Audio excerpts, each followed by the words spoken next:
자, 이제 우리 요약집 43페이지요. 효율적 시장에 대한 설명갑니다. 지금 하고 있는 효율적도 보니까 우리 문제에선, 자, 우리 문제 8번부터 12번까지가 효율적 시장에 대한 설명입니다. 그래서 거기 내용은 좀 따로 정리를 좀 하셔야 돼요. 옆에 좀 써놓으세요. 네, 8번 옆에다가 8번부터 12번까지 효율적 시장 좀 써놓으시라고. 그래야만 나중에 집에 와서 볼 것 같아. 그럼 지금 있죠. 우리 개론 과목은 지금 이렇게 딱 정리하시면요. 이것만 딱 정리하시면 뭐 있습니까? 6월달 되면 무조건 60 이상 나오게 돼 있어요. 점수가. 그러니까 지금 잘 하셔야 돼요. 지금. 그러니까 지금이 제일 중요하니까 이걸 딱 정리를 해놓으시면 뭐 있습니까? 더 이상 딴 거 볼 필요 없다고. 자, 일단 가보겠습니다. 이제. 예. 효율적 시장 할 건데요.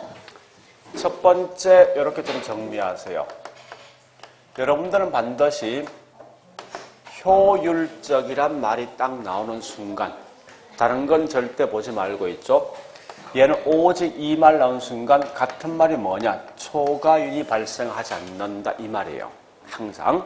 그래서 만약에 초과윤이 발생되면 이건 효율적이 아닙니다. 그러니까 철저하게 효율적이란 말이 나오는 순간 이건 초과인이 없다는 걸 머릿속에 반드시 갖고 있어야 돼요. 이 말은 역으로 말하면 뭐 있습니까? 오직 사람들은 자신이 노력했던 대가인 정상 이윤만 발생되어진다. 이 말을 먼저 아시라고요. 자, 따라서 일단 거기 있는 우리 효율적 시장에 대한 개념이 있어요. 한번 같이 읽어볼게요. 이래서 놨거든요. 네, 효율적 시장 개념에서 시장에 대한 효율성이란 말 뜻이 뭐냐 이겁니다. 새로운 정보가 얼마나 이 지체 없이 가치에 반영하는가에 대해서 곧 이게 시장 효율성. 이 말은 가치에 반영되는 정도에 따라 좀 따겠지만 약성이 될 수 있고 중강성이 될 수 있고 강성이 될 수 있어요. 근데 거기 동그라미 2번 가보겠습니다. 따라서 효율적 시장이란 것은 새로운 정보가 지체 없이 적극적으로 가치에 반영되는데 사실은 그 이면성에 뭐가 포함되어 있는가 하면요. 그 결과 초과인은 발생하지 않고 정상 이윤만 존재한다. 이런 말이 사실 포함되어 있는 거예요, 이게. 그러면 분명히 핵심이 뭐냐? 이거죠. 좋다. 이 정보가 어느 정보까지 파악하는 따라서 결국은 달라질 건데 이때 정보가 보니까 과거에 있는 정보도 있고요. 그 다음에 현재 정보도 있고 또 뭐 있습니까? 미래에 있는 정보까지는 파악을 해야 된다. 이거의 말뜻이. 그러면 결국은 분석할 때 보니까요. 분석할 때 과거에 있는 이 내용을 분석한다. 이 말은 다른 말로 과거 자료 분석이죠. 같은 말이 뭐냐? 역사적 자료 분석, 역사적. 이렇게 역사적 자료까지 분석함에 따라서 어느 누구도 초과인이 발생되지 않는 걸 가지고 우린 약성 효율적 시장이다라고 쓰게 되어 있어요. 반대 거꾸로 뭐 있습니까? 현재 주어진 정보, 같은 말이 뭐냐? 공표된 사실까지 분석함에 따라서 어느 누구도 초과인이 발생되지 않는 걸 가지고 다른 말로 중강성 효율적 시장이다 쓴답니다. 자, 마지막에 미래에 있는 정보인데 미래 정보는 뭐냐? 앞으로 공표될 사실인데 현재는 공표되지 않는 사실입니다. 그래서 공표되지 않는 사실 또는 모든 정보까지 모두가 분석함에 따라서 어느 누구도 초과인이 발생되지 않는 걸 가지고 강성 효율적 시장이라는 용어를 쓴답니다. 자, 그러면 이때 보니까 우리 한번 물어보죠. 주식을 우리 주식 투자할 때 뭐 있습니까? 보통 분석할 때 기본적 분석이 과거에 있는 주가 변동만 파악합니까? 아니면 현재 있는 정보도 파악합니까? 그런 게 가장 기본적인 베이스죠. 그러니까 지금 하는 말이 뭐냐? 이걸 아시라 이겁니다. 기본적 분석이란 말과 기술적 분석을 혼돈하지 말라는 거예요. 그러니까 사람들은 가장 기본은 과거에 있는 그 기업에 있는 주가뿐만 아니라 현재 공표된 사실 다 분석이 되어 있어요. 이런 게 기본입니다. 거꾸로 과거에 있는 주가만 가지고 분석하는 게 뭐냐? 곧 이게 기술적 분석이에요. 쉽게 말해서. 그러면 가장 기본은 우리 앞에 했지만 시장은 완전 경쟁시장과 불완전 경쟁시장 두 개 있는데 강성이란 것은요. 모두가 모든 정보를 다 알고 있을 때 초과이 발생되지 않는 걸 가지고 말하다 보니까 항상 완전 경쟁시장일 때만 강성 효율적 시장이에요. 그 반대로 뭐 있습니까? 앞에 있는 약성이나 중강성은 모든 정보를 다 알고 있는 부분이 아니란 말이에요. 그래서 정보가 불완전하기 때문에 이걸 불완전 경쟁시장인데 비록 이 내용이 과거에 시험 안 나왔지만 앞으로 분명히 나올 수 있는 그런 문제가 개연성이 굉장히 큽니다. 크다 보니까 반드시 아셔야 됩니다. 따라서 우리 항상 뭐 있습니까? 강성은 완전 경쟁시장이지만 약성이나 중강성은 불완전 경쟁시장일 걸 가정합니다. 이 말은 결국 뭐 있습니까? 따라서 효율적 시장은 완전 경쟁시장 또는 불완전 경쟁시장에서도 나타날 수 있다 이 말 아시라고요. 그리고 나라들마다 효율적 시장은 달라지겠지만 적어도 한국에서는 부동산 시장과 주식 시장은 뭐 있습니까? 중강성까지 와 있더라. 이렇게 내용을 정리하셔야 돼요. 그래서 여기까지가 하나의 테마입니다. 테마인데 제일 중요한 건요. 어쨌든 효율적이란 말이 나오면 반드시 뭐 있습니까? 초과인이 없다는 걸 꼭 기억하셔야 돼요. 자, 이 문제 풀기에서 9번 문제. 문제 9번 갑니다. 자, 문제 9번에 1번 보니까 부동산 시장 나와 있습니다. 자, 새로운 정보가 얼마나 지체 없이 가치에 반영하는가에 따라서 시장의 효율성이 난다. 이 말이 뭐예요? 보세요. 자, 정보가 얼마나 가치에 반영되냐에 따라서 결국은 약성과 중강성과 강성이 달라진다 말 뜻이겁니다. 그런데 그 뒷말이 뭐냐 보니까 정보가 지체 없이 가치에 반영되는 시장을 효율적 시장을 한다. 이건 개념인데 사실 개념은 거의 틀린 말이지 않습니다. 그런데 자, 2번 가보면 2번은 키워드 뭐냐? 이거요. 강성, 모든 정보, 초과연, 초과이윤 얻기 쉽다. 여기 키워드예요. 얻을 수 없다 써야 되죠? 왜? 효율적은 절대 초과이윤이 없는 거예요. 무조건. 그 다음 4번 키워드 과거, 기술적 분석, 약성, 초과이윤 얻기 쉽다. 그러니까 과거는 기술적 분석이고 이걸 가지고 약성인데 초과이윤 발생할 수 없습니다. 그 다음 5번 중강성, 공표된, 그 다음에 초과이윤 얻기 쉽다. 그러니까 앞에까지 맞죠? 중강성은 공표된 사실 분석하지만 효율적 시장이기 때문에 초과이윤 얻을 수 없다 써야 되죠. 자, 마지막 3번. 3번. 3번은 앞에 제가 이래 설명했죠. 효율적 시장이 존재하는 것은 나라마다 달라진다는 거예요. 그래서 적어도 한국은 뭐 있습니까? 주식과 부동산 시장은 중강성까지 와 있다 이 말입니다. 즉 무슨 말인가 하면 어떤 형태의 효율적 시장이 부동산에 존재하는 것은 나라마다 달라진다 이렇게 써야 됩니다. 달라지고 효율성 정도도 달라지겠다. 그죠? 자, 그러면 요 지문을 좀 더 확대하면 어떻게 하는가 하면요. 저기 있는 10번에 5번. 자, 10번 5번 갑니다. 10번에 5번은 뭐 있습니까? 이 말이죠. 그러니까 정권 또는 뭐 있습니까? 실거래 가격이 신고가 되어 있으면 이 말 아닙니까? 보세요. 현재 이 시장이지 않습니까? 그런 게 있으면 점점 이게 이렇게 넘어가겠지, 나중에는. 그죠? 그 말 뜻이 이거요. 그렇게 내용 같이 연관시키라고. 표현 자체를 갖다가. 그러니까 무슨 말인가 하면 9번에 3번을 좀 더 확대하면 결국 뭐 10번에 5번이 되어진다 말 뜻이 그거라고. 됐죠? 그래서 점차적으로 더 좋은 형태로 가고 있다 이겁니다. 자, 다시. 자, 10번에 1번 가자고. 10번 1번. 자, 여러분 이거 제가 한 적 있잖아요. 이거 설명한 적 있지. 효율적 시장은 기본 전제가 모든 사람에게 동일한 기회, 동일한 정보가 주어지는 걸 전제로 했지. 모든 사람에게 동일한 기회, 동일한 정보를 주어진단 말과 똑같은 말이 10번에 1번이야. 똑같은 조건이 있을 때 결국은 효율적, 즉 초과인이 없는 거지. 달라지면 초과이윤이 발생합니다. 그래서 이 말은 결국 거기 있는 말처럼 뭐 있습니까? 제품이 동질하고 상호 대체가 가능한 기본 전제가 있어요. 이런 건 보통 거의 정답 사실 관계 없습니다. 자, 그 다음에 2번 가볼게요. 중강성 효율적 시장에서 기술적 분석. 잠시만요. 나 현재 요거 분석이지. 그런데 얘가 분석 요거 했잖아. 그러면 물어보자고.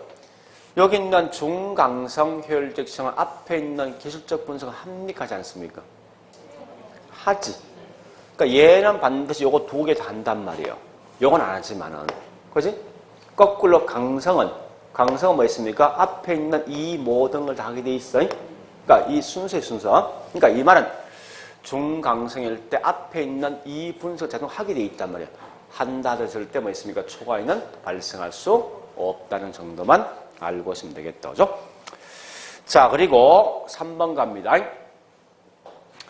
앞으로 있죠, 여러분들은 어느 누가 또는 어떤 정보 요 말 나오는 순간 무조건 이거 강성. 그러니까 뒤에 초과인이 있다 없다 이게 신경 쓰지 말라고. 무조건 있죠. 얘는 어느 누가 어떤 정보 딱 나오지. 자동 뒤에 초과인이 없다 나오게 돼 있어. 다음은 이러한 개 약성과 중강성, 강성 중에 어디 속에 포함될래? 이게 문제예요, 문제가. 그래서 반드시 뭐 있습니까? 어느 누가 어떤 밑에 어떤 정보 써놓으세요. 어떤 정보 이런 말 나오면 전부 다 강성 효율적 시장이다는 것만 알고 있으면 돼요. 됐죠? 자, 그다음 여기까지 했습니다. 두 번째 할 거예요. 자, 이거 같이 묶어 보시는데 두 번째는 뭐냐? 효율적 시장 중에 또 하나 더 있죠? 어떤 게 있습니까? 할당 효율적 시장이 있어요. 자, 정리할게요. 보세요. 효율적이란 말 뜻이 뭐라고요? 무조건 초과이윤이 없는 거예요. 없을 때, 보세요. 초과이윤이 없을 때 뭐 한다고? 할당이라는 말 뜻이 뭐지? 분배된다, 배분된다 이거지. 그죠? 그냥 우리말로 그냥 그대로 번역하시라고. 그러니까 초과인이 없을 때 자원 등이 골고루 배분된다 말 뜻이 그거예요. 자, 이 말 뜻이 뭐냐? 다시. 자, 우리 저기 있는 뭐 있습니까? 요약집 가볼게, 이제. 요약집 가보니까요. 네, 일단 43페이지 있는 내용 체킹하고 갑니다. 43페이지 갈로 2번 효율적 시장 유형이 있습니다. 동그라미 1번 약성 나있지? 약성에다 키워드 줄 거는 차고요. 과거, 둘째 줄 역사적 자료, 갈로 속에 기술적 분석, 마지막에 초과 이윤을 획득할 수 없다. 이게 키워드예요. 2번 중강성, 공표된 정보, 갈로 속에 기본적 분석, 마지막에 초과인 획득할 수 없는 시장. 그 다음 3번 강성 효율적 시장, 공표되지 않는 것. 그 다음에 둘째 줄 완전 경쟁 시장과 부합되는 시장. 이렇게 줄 거 놓고요. 자, 그 밑에 동그라미 4번 결론 갑니다. 결론은 기억본 나 있죠? 이건 쭉 다 읽어보셔야 됩니다. 보는데 분명히 뭐 있습니까? 우리나라에서는 주식시장과 부동산 시장은 중강성 효율적 시장까지 존재한다 이거고요. 네 한번 또한 당연한 이야기지만요. 아까 설명했던 거 아닙니까? 약성과 중강성은 정보가 완전치 못하죠. 그래서 얘는 반드시 불완전 경쟁 시장입니다. 그 다음에 D급번 가보겠습니다. 진정한 의미의 효율적 시장 쓰면 이건 어떤 정보이든 절대 초과이 없는 시장 말합니다. 따라서 이건 완전 경쟁 시장 가장 부합되는 시장이 이게. 자, 일단 그런 정도까지 여러분들은 좀 눈에 익혀 놓으셔야 됩니다. 뒷장 갑니다. 자, 뒷장에 보니까 갈로 1번 할당 효율적 시장에 대한 개념이 있어요. 자, 동그라미 1번의 기억본. 자, 기억본 갑니다. 자, 개념본이 기억나 있는데 자원이 효율적으로 배분된 시장이 다른 말로 할당 효율적 시장이라는 용어 썼습니다. 여기 보세요, 이제. 내가 저축할 건데 A은행과 B은행에 저축할 거예요. 근데 가보니까요. 저축성 금리가 A는 7%인데 B는 6% 정도 이자를 준다면 요걸 알고 있으면 전부 다 어디에다 자금 투자하겠습니까? A에게만 전부 다 자금이 투자되겠다. 그죠? 이 말은 분명히 자금이 골고루 배분된 거 아니죠. 한쪽에 치우친 거지. 그러니까 할당이 된 게 분명히 아니란 말이 이게. 이런 걸 뭐라냐 다른 말로 할당 효율적이지 못한 시장이다 쓴다고. 그러니까 골고루 배분되지 못하고 한쪽에 치우친 거다 말 뜻이고요. 그러면 왜 그러냐 보니 결국은 얘는 뭐 있습니까? A가 B보다 이것만큼 뭐 생깁니까? 초과인이 발생되어지니까 이건 할당 효율적 시장이 되지 못한다고요. 자, 그런데 이걸 또 다시 가보니까 이제는 저축성 금리가 둘 다 똑같이 7% 준답니다. 이제는 어디 투자하겠습니까? 어디 갈 거예요? 편한 데를 분명히 갈 거 아닙니까? 그죠? 따라서 이 말은 자금이 한쪽에 치우친 게 아니라, 그죠? 아닌 결과 이 말은 뭐 있습니까? 자금이 골고루 배분된 거요. 이런 걸 보통 뭐라냐? 다른 말로 할당 효율적 시장이라는 용어 쓴답니다. 그러면 할당 효율적 시장이 되기 위해서는 반드시 뭐 있습니까? 어느 누구도 뭐요? 초과인이 없을 때요. 자, 따라서 중요한 말은 뭔가 하면 어쨌든 효율적은 무조건 연관되어 있는 말은 초과인 것으로 걸리는 거예요. 그래서 만약에 초과인이 발생되면 할당 효율적이지 못한 시장이고 거꾸로 초과인이 발생하지 않는다면 할당 효율적 시장입니다. 그러니까 할당이라는 말이 뭐 있습니까? 배분된다 말 뜻이고요. 그러니까 골고루 배분되기 위한 가장 기본 요건은 어느 누구도 초과인이 없을 때입니다. 자, 그 다음 다시 책 봅니다. 자, 책에 니은번 갑니다.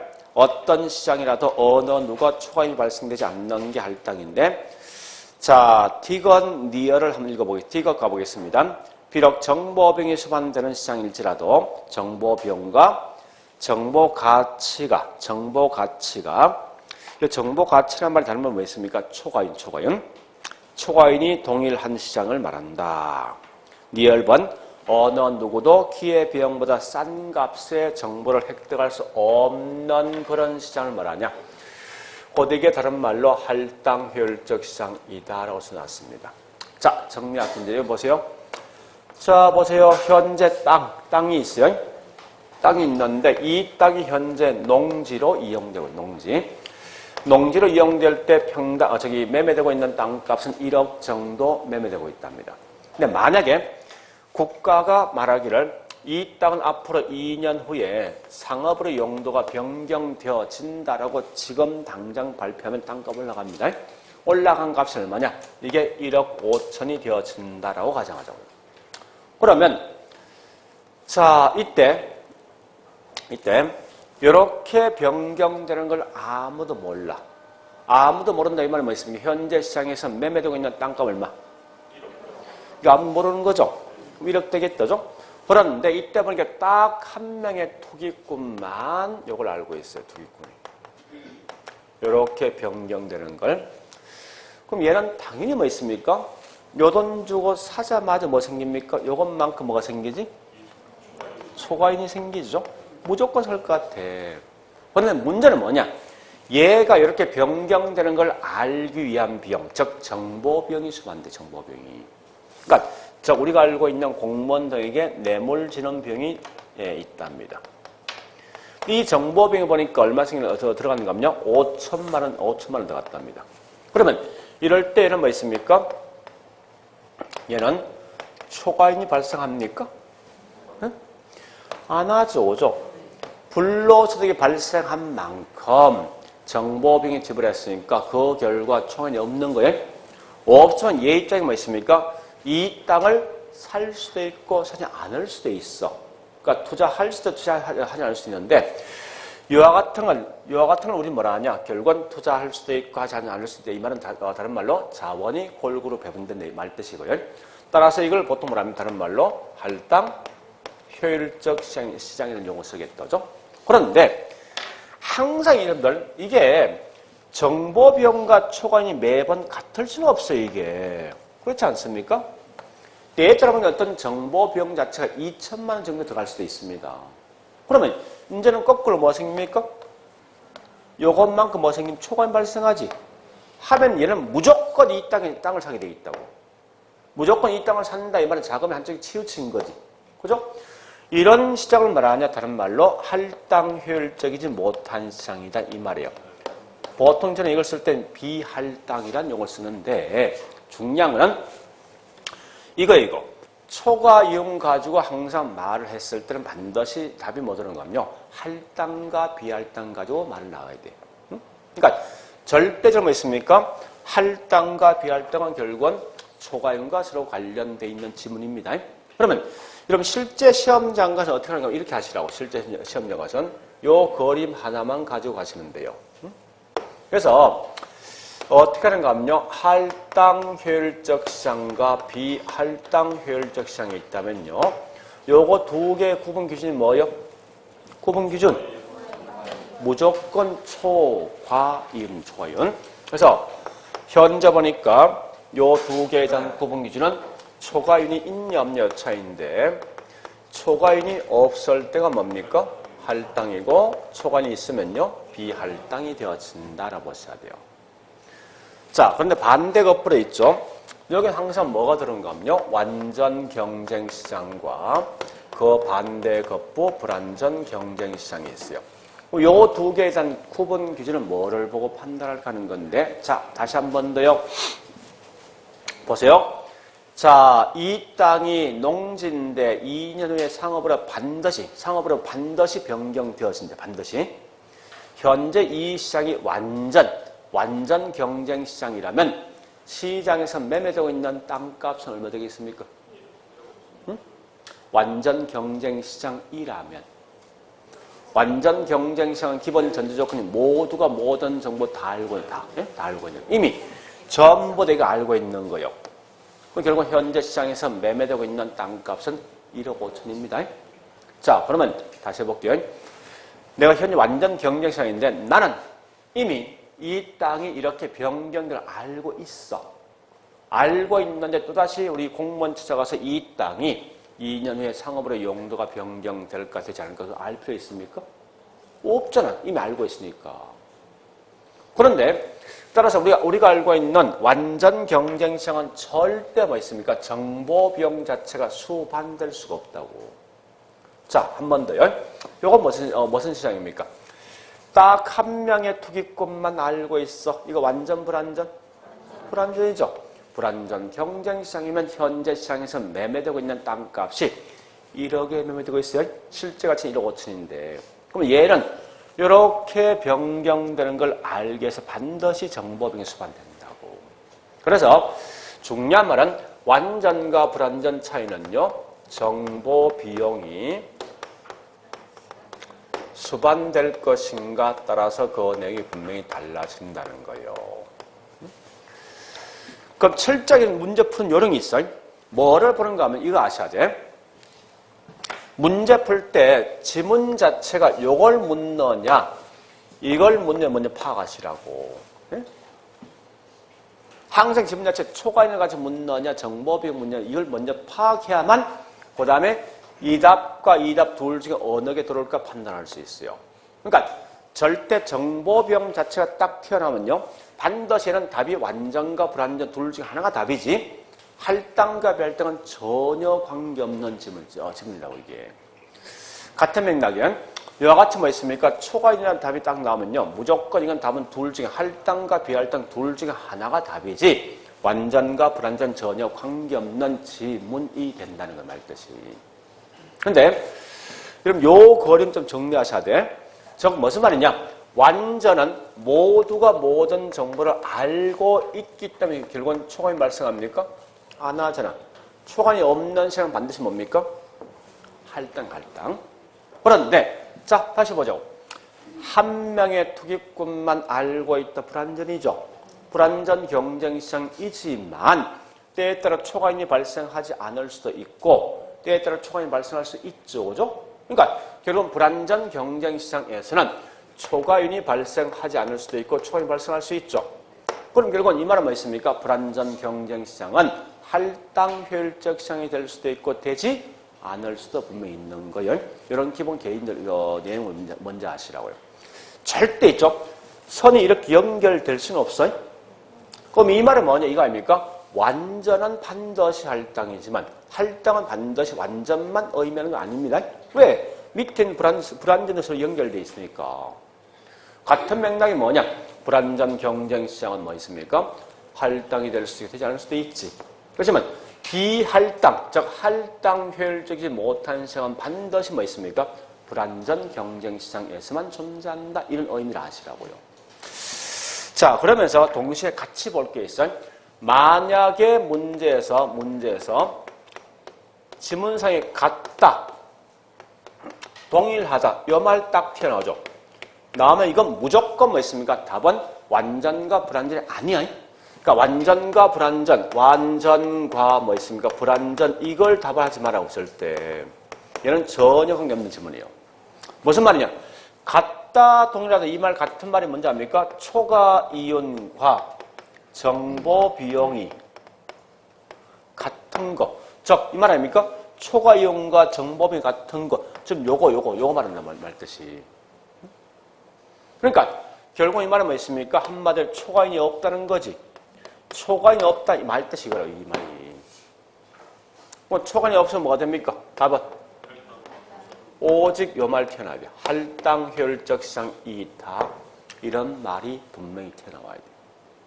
그러면, 자, 이제 조금 정리하면 대충 답이 나올 것 같아.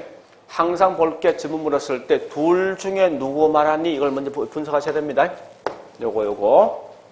그러면 그 다음 뭐 있으면 답이 얘가 답을 할 것인가, 이가 할 것인 답이 나온다고, 이게. 이렇게 해놓고 뭐 있습니까? 이제 문제 들어갑니다.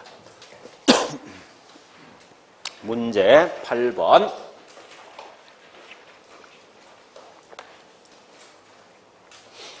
자, 8번에 1번 가자고. 뭐 묻는 걸 키워드가? 정보비용이죠. 여보세요, 이제. 정보비용 물으면 절대 답은 요 두 놈 중에 한 놈 들어야 돼. 얘는 이거 들으면 안 돼. 절대 관계없는 지문이에요. 그래서 네, 현재 정보비용이 있다 했기 때문에 결국은 불완전 경쟁시장. 이렇게 들어온다고. 자, 2번 가면 2번 이거 문제 좀 까다롭습니다. 소수의 투자자가 다른 사람보다 값싸게 정보를 획득할 수 있다면 여기까지. 자, 이 말은 정보 비용 묻는 거에 초과에 묻는 거예요. 그럼 정보 비용 물어, 여보세요. 정보 비용 물었으면 답은 이거 나와야 돼. 완전 불완전 답이 나와야 돼. 다시 해볼까? 여보세요. 소수의 사람들이 다른 사람보다 값싸게 정보를 획득했다. 이 말은 뭐예요? 보세요. 값싸게 정보 획득했다. 요거 아니야. 그지? 그러면 뭐가 발생하는 거예요? 그래서 이게 초과이윤을 지금 묻는 거 문제가, 의도가. 그래서 초과 이윤 가지고 물었기 때문에 할당과 비할당 둘 중에 한 개의 답이 들어온다고, 이게. 그래서 현재 뭐 있어요? 값싸게 정보 획득했다. 이 말은 초과이윤이 발생한다. 이 말이지. 그래서 이건 할당 효율적이지 못한 시장이다. 라고 쓰는 거예요. 자, 세 번째. 자, 3번. 키워드. 쭉쭉쭉 설명돼 있지만, 키워드 동일하다. 이 끝이야. 응? 동일하다. 이 말은 초과이윤이 없단 말 뜻이지. 그래서 답이 뭐랍니까? 할당 효율적 시장이다. 이 말 들어온다고요. 자, 네 번째. 초과이윤 획득할 수 있는 것은 정보가 공개적이지 못하기 때문이다. 물었습니다. 자, 다시. 초과이윤이 발생한다. 이건 할당, 비할당? 네? 초과이윤 물었어. 비할당이지. 뒤에 정보가 공개적이 뭐다? 이 말은 이 정보가 뭐, 정보비용 수반되지? 완전 불완전. 예? 불완전이지. 그 연결해볼까? 이 말입니다. 예? 그 말 대신 이제 한번 연결해볼게. 할당 효율적이지 못한 시장은 불완전 경쟁 시장에서 나타날 수 있다. 이 말 뜻이고요. 예? 이 말 아닙니까? 보세요. 불완전 경쟁 시장은 다시. 여기에 나오는 이는 뭐요? 지금 이 말은 지금 비할당은 언제만? 불완전 경쟁 시험에 나오는 거 아니 말 뜻이 아닙니까? 지금 그 말 이거예요. 표현이. 비할당은 반드시 불완전 경쟁 시장에서만 나온다. 말 뜻이 그거라고. 그래서 이 내용이 굉장히 어렵습니다. 실제 이거. 자, 그 다음에 5번 갑니다. 여러분, 투기 같은 말이 뭐야? 투기. 무조건 생각해야 돼. 정보 비용 이냐, 초과 이냐, 이것만 생각하라고 무조건. 지문 나오면 항상 그것만 생각하라고. 이게 문제 나와야지. 그 다음 뭐 있습니까? 답이 이 말이 뒤에 따라올 수 있다고, 뒤에. 응? 그러니까 이런 지문 나오는 순간 무조건 딱 생각할 때 이거 정보 비용이냐, 초과 이것만 생각하라고. 뭘 문제 그걸 판단하셔야 돼요. 투기에 발생합니까? 돈 벌 목적이지. 결국은 남들부터 우수한 정보 있는 거 아닙니까? 따라서 이건 뭐야? 초과임, 그지? 그러니까 항상 투기는 무슨 초과임과 같은 말이야. 그 초과임으로써 초과임으로는 절대 완전 불안 관계 없는 거 아니야? 뭐하고? 그러니까 투기 발생했다, 이 말은 초과임 발생했다 이거지. 그래서 답은 할당 효율적이지 못하다. 이렇게 들어봐야 돼. 자, 다시 10번에 4번. 10번에 4번. 자, 10번에 4번 보니까 아주 깔끔하네 보니까. 불안전한 요소 많다. 완전 불안전. 불안전 경쟁시장은 할당 효율적 시장이 될 수 없다. 이 말입니다. 말뜻이. 보자. 맞습니까? 불안전 경쟁은 보세요. 불안전 경쟁은 할당 효율적이 될 수 없습니까? 있지. 무슨 이게 틀린 거 아니야. 자, 그림을 먼저 그려. 그림을. 요것만 딱 그리시라고. 자, 그 다음에 11번. 11번은 우리 앞에 했던 내용을 전부 다 묶어보는 거예요. 자, 갑니다. 11번. 1번 키워드 뭐? 오케이. 부동산 시장은 지역적이다. 끝. 2번 갑니다. 2번 했지? 했죠? 안 했습니까? 안 했네? 자, 정보가 비대칭은 정보 불안전한 거지, 이거. 완전 불안전. 불안전 경쟁시장 일대 가격 왜곡 발생할 수 있습니까? 있지, 그지? 그거 묻는 거예요. 자, 다시 3번 가보자고요. 자, 3번 보니까 할당 효율적 시장 같은 말. 같은 말. 초과인이 없다는 거지. 없는데 뒤에 뭐라 했습니까? 과대, 과소, 평가되었대. 이 말은 초과인이 발생했대 이 말 아닌가? 그죠? 앞뒤 뭐 벌써 말이 안 되잖아, 이거는. 그럼 이래서 알죠? 부동산 시장이 때에 따라 과대, 과소, 평가돼서 가격 왜곡이 발생된다. 이것은 할당 효율적이지 못하다라고 쓰면 되겠지. 그죠? 과대, 과소 벌써 초과인이 발생한다는 말뜻이니까. 자, 그 다음에 4번 갑니다. 자, 4번은 뭐냐? 우리 앞 시간에 했던데 뭐 있으면 이 부동산 시장은 진입과 퇴거 곤란하지. 그죠? 뭐 때문에? 고가성. 같은 부동산 거래 비용이 많이 든다. 중개비, 하여튼 등기비 등등 관련되어 있는 고가성 때문에 이건 진퇴 곤란하다. 그 다음에 다시 번째 뭐 있습니까? 비표준화, 복잡, 다양. 이 말이 다른 뭐 있습니까? 조직화되어 있지 못하다. 즉 비조직이야. 그러니까 비표준, 비조직과 관련된 특성은 개별성이다. 이렇게 묻는 문제가. 됐죠? 자, 일단 요거 정리했습니다. 그 다음에 12번 문제. 요 12번은요, 과거에 보니까 우리 14회까지는 거의 자주 나왔던 문제예요. 근데 그 이후로는 시험 나온 적이 없어. 다만 25회 때 딱 한 번 나왔어요. 한 3년 만에. 그래서 왜 그런가 가만히 생각해 봤어. 해보니까 있죠. 우리 25회 때 유일하게 계산 문제가 총 12개 나왔어. 유일하게. 이유가 분명히 있습니다. 있는데 어쨌든 이게 나올 수 있는 것은 있죠. 이렇게 많은 문제 나왔을 때 나올 수 있는 거지. 우리 매년 보통 계산 문제 몇 개 나옵니까? 7개 나오지. 나오면 얘가 들어올 수 있는 순서가 안 돼, 사실. 그러니까 이런 여러 개 했던 뒤에 많은 문제 난다면 그 중에 들어올 수 있겠지만 그 외에 나머지 현재 7개면요. 이게 들어올 수 있는 그 순서가 안 되니까 어쨌든 저는 이거 풀어주긴 풀어줍니다. 풀어주는데 나 같으면 공부 안 합니다. 왜? 나올 확률 굉장히 많이 떨어지니까. 자, 일단 이 문제는 이렇게 푸는 거예요. 기본 논리 이겁니다. 물어볼게요. 목적이 이거예요. 몇 년 후에 땅값이 현재 얼마 될 것인가? 묻는 게 가장 기본 포인트란 말이에요. 그러면 1년 후에 1억과 현재 있는 1억은 화폐 가치 같습니까? 다르지. 그러니까 거기 있는 금액을 현재 끌고 와서 현재 있는 금액을 파악해 주는 게 궁극적 목적이. 자, 그러면요. 항상 이 시험이라 합니다.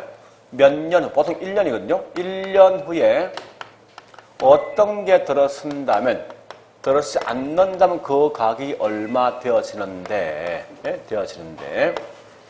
이때 뭐 있습니까? 이때 문제가 묻습니다. 따라서, 그 다음에 들어설 확률이 몇 프로이고, 들어서지 않을 확률이 몇 프로 된다. 했을 때 이 건물에 현재 적당하게 매매될 수 있는 매매 가격이 얼마 될 것인가?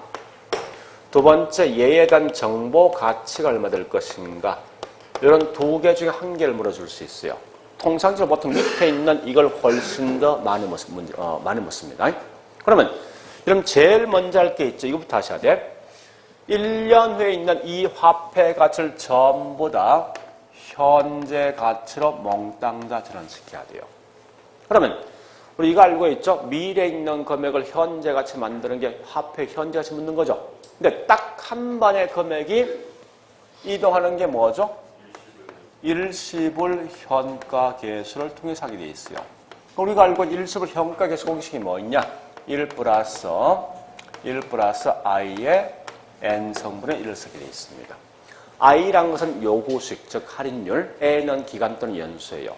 그러니까 이런 형태로 항상 문제를 풀게 되어 있습니다.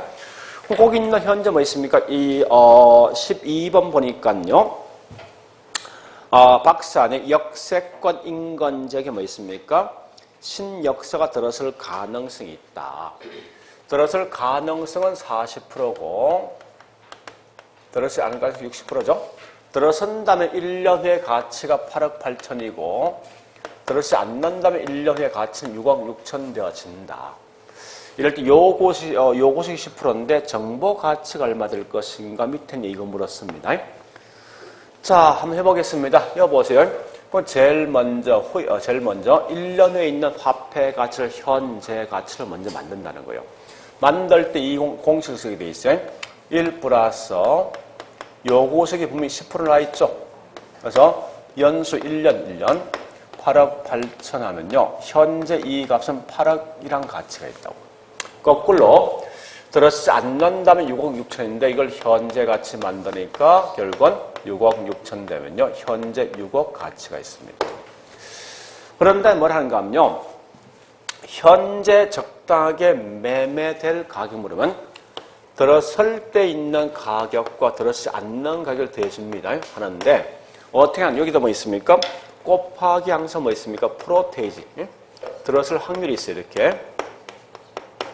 확률을 이렇게 뭐 있습니까? 곱해주면 이 값이 나오게 돼 있어요. 그러면 들어선 다음에 현재 얼마요? 8억이지. 그죠? 여기에 들어설 확률이 얼마죠?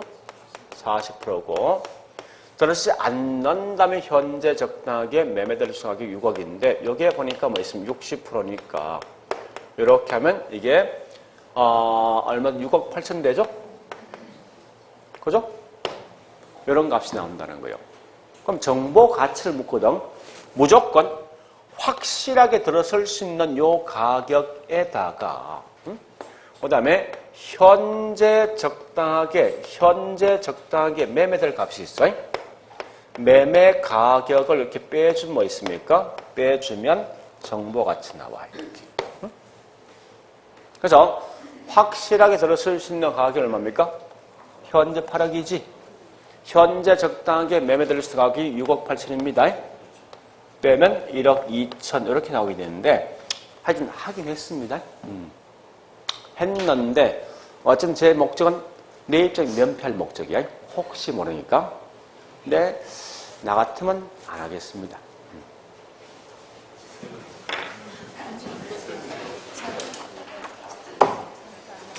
자, 그 다음 뒷장 갑니다.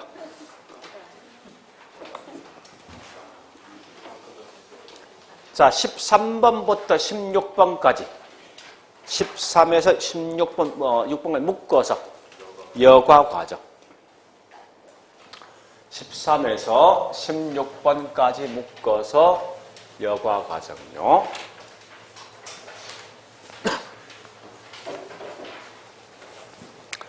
자, 어딜 보는가 하면요. 우리 강의 노트 보니까 47페이지. 자, 47페이지 있는 내용이 있습니다.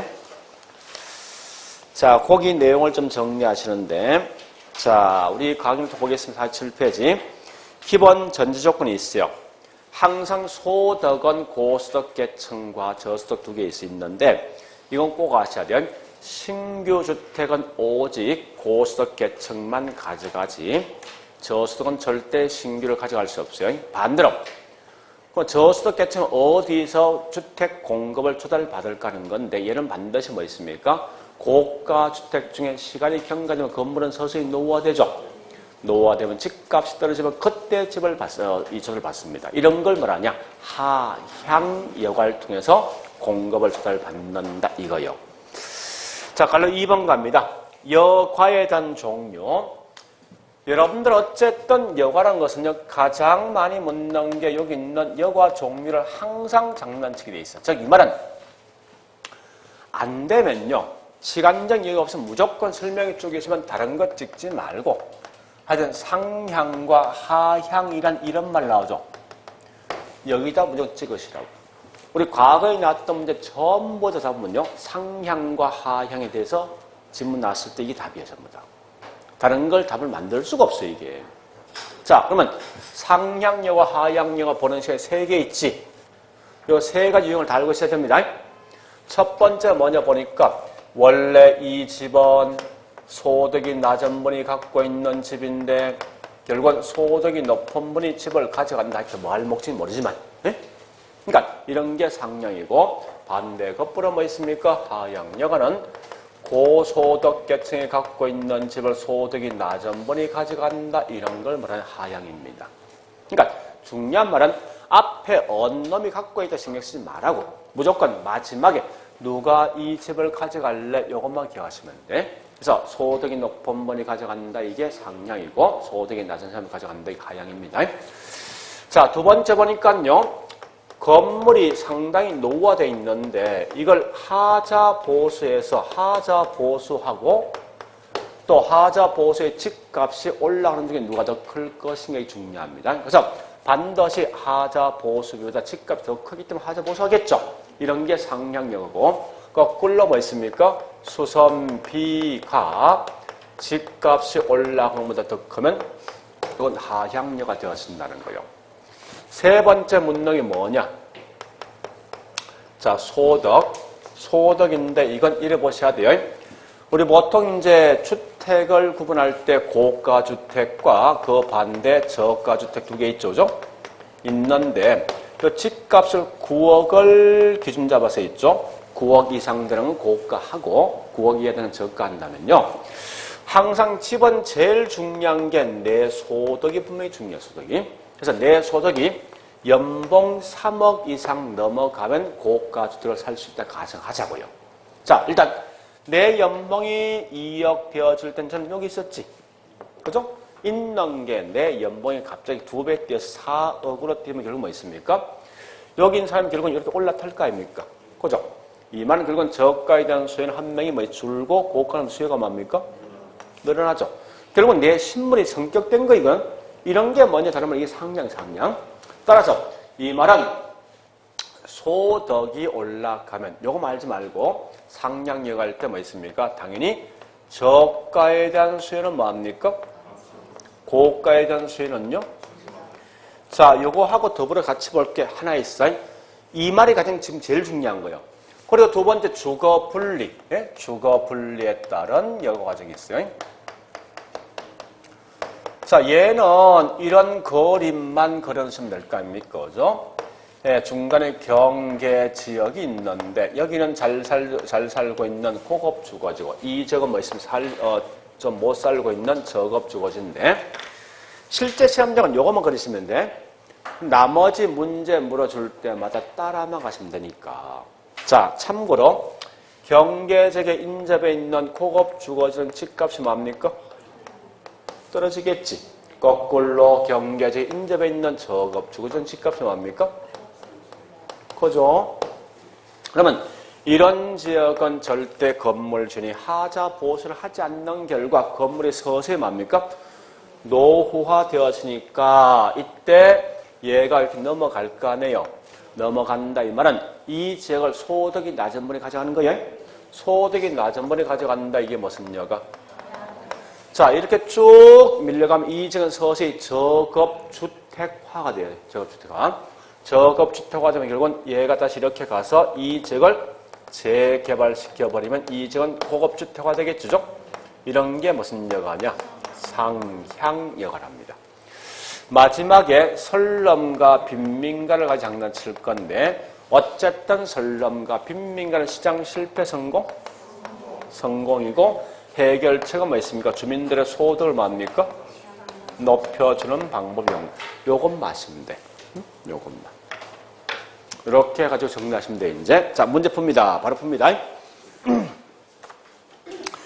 자, 바로 문제 풀 건데요. 13번의 1번과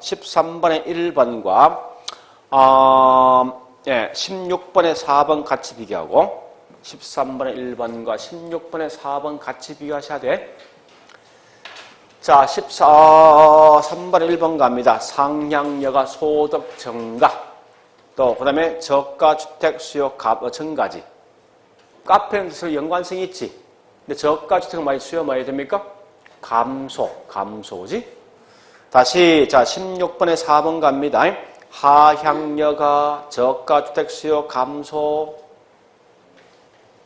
보세요. 여보세요. 아니 내가 연봉 4억 되던 사람이 2억 되었는데 여기 있던 분이 이렇게 넘어올 거 아니에요, 이제는. 이게 무슨 여가지, 이제? 하향이지. 그럼 결국은 이 하향의 거꾸로 뭐 있습니까? 여기 있는 고가주택에 대한 수요는요? 저가는요? 이렇게 돼야 되겠지. 표현 자체가.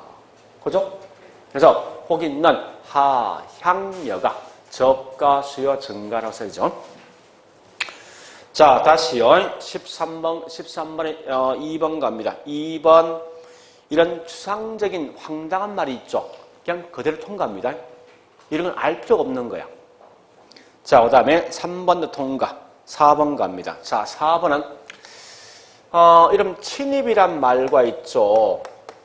이런 천이라면 천이. 이건 가볍게 생각하세요.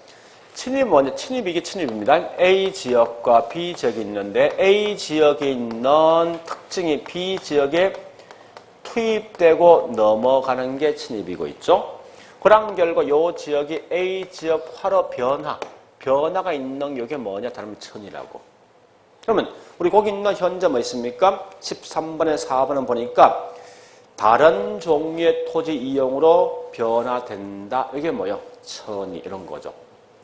그러니까 이런 건 답이 될 수가 없어요. 자, 그 다음에 5번 가보겠습니다. 불량주택은 시장 실패라 말할 수 없다. 이번엔 시장 성공이지. 그 결국은 보세요. 얘도 현재 13번에 1번에 있는 상향과 이전 틀을 만든 거 아니에요. 그지? 자, 14번 갑니다. 14번에 1번은 주거 분리는 반드시 고급 주거지와 저급 주거지 분리입니다. 절대 이 말 대신 상업지역과 주거지역 분리란 말 쓰지 말라고 해. 자, 2번도 이건 황당한 이야기죠. 그냥 넘어갑니다. 이런 건 아무 의미 없으니까. 자, 3번 갑니다. 3번은 보니까 핵심이 뭐야? 보수 비용보다 주택 가치 상승이 더 큰 거지. 하자 보수 할 거 아니에요. 상향여가. 자, 4번 갑니다. 고수득층 주거지역과 인접한 저수득층 주택. 자, 여보세요. 그 말은 거기서 1번, 2번 뭘 말하는 거지? 다시 읽어보라고, 다시. 1번, 2번 뭐? 2번. 고수득층 주거지역과 인접한 저급주택이라고. 그지? 그래서 집값이 올라가지. 자, 밑에 말뜻은 뭐 있습니까? 보니까 저수득층 주거지역과 인접한 고수득 주택은 요 1번. 요 말하는 거지. 그래서 얘는 할인된다. 자, 5번 갑니다. 5번 보니까 고수덕청 주거지역으로 저수덕청이 들어왔죠. 그죠? 누가 들어온 거 이거? 누가 들어온 거냐? 고수덕, 저수덕. 저수덕이지. 그러니까 마지막에 저수덕이 찾아간 거지. 무조건 하향여가죠. 하향여가. 여기다 보면 상향, 하향과의 장난친 거지. 자, 15번. 1번 갑니다. 상향. 그래서 상위 계층이 사용하던 주택을 하위 계층이 가져갔는데 누가 가져갑니까? 하위 계층이지. 그러니까 무슨 여가? 하향여가. 2번 주거 분리는 인근 지역뿐만 아니라 도시 전체에 나타납니다. 3번 가보겠습니다. 3번. 주거 분리는 결국은 보세요. 주거 분리가 뭐예요? 고급 주거지, 저급 주거지, 소득에 따른 분화지. 그죠? 자, 그 다음에 4번. 침입과 천이 현상 인해서 주거 입지 변화가 가져올 수 있다. 이거 보시죠. 넘어가는 거야. 이 침입이거든. 그죠? 시간이 경과되면 서서히 이 지역 뭐든 저급주택화 되잖아. 또 이 지역 이렇게 넘어와서 뭐 있습니까? 재개발되면 이건 천이. 그럼 고급주택화 되죠. 그러니까 침입과 천입을 통해 주택이 고급이 저급 바뀌고 저급이 고급 바뀌지. 그러니까 주택에는 변화 있어요. 그 다음에 5번도 그냥 통과합니다. 자, 우측 갑니다. 16번에 1번. 여가 과정은 시간이 경과하면서 주택의 질과 주택의 거주하고 하는 가구의 소득의 변화함에 따라 발생할 수 있다. 이쪽이죠. 자, 보세요. 이 말 아닙니까? 여보, 자, 요 지역은 시간이 경과하면서 서서히 건물이 노후화되지. 넘어가지. 거꾸로 이 지역은 서서히 이 지역을 재개발하지. 주택질 좋아지지. 또 소득이 많아지면 무슨 여가? 적어지면. 좀 그거 묻는 문제가. 자, 그 다음에 2번 통과 3번 가자고. 상향여가는, 자, 누가 이 집 찾아가 있어? 3번. 상위 소득계층이 유입되지. 무슨 여가? 상향여가. 5번 갑니다. 여가 과정이 원활하게 작동하는 주택시장에서 상향여가 효과가 작동하면 주택에 대한 질은 개선된다. 여기 보세요. 이 즉 저급주택이지. 얘가 넘어오는 게 무슨 여가? 뭐 했지? 주택 좋아지는 거지. 말뜻이 그거예요. 그러니까 요까지. 가 결국 뭐 있습니까? 여가 과정. 그럼 보세요. 우리 문제 풀어보니까 여기 보세요. 이제 보통 통상적으로 아까 문제 4번, 5번 요거요. 요거 두 개 묶어서 같이 낼 수 있어요. 근데 우리 11번 문제 이 세 개 같이 묶었거든. 문제 풀어보니까. 근데 여기 있는 얘는 항상 단독으로 시험 나올 수밖에 없어. 우리 문제 뭐 있습니까? 13번부터 몇 번까지지? 16번까지 보니까 단독으로 딱 튀어나온단 말이에요. 그럼 요것만 딱 묶어보시라고. 근데 보니까 우리 13에 16번 보니까 전부 다 답은 뭐예요? 얘가 항상 답이 되잖아. 무조건. 정답은. 그럴 수밖에 없는 거예요, 논리가. 자, 그래 보시고 좀 쉬었다가 도시 공간 구조 할게요.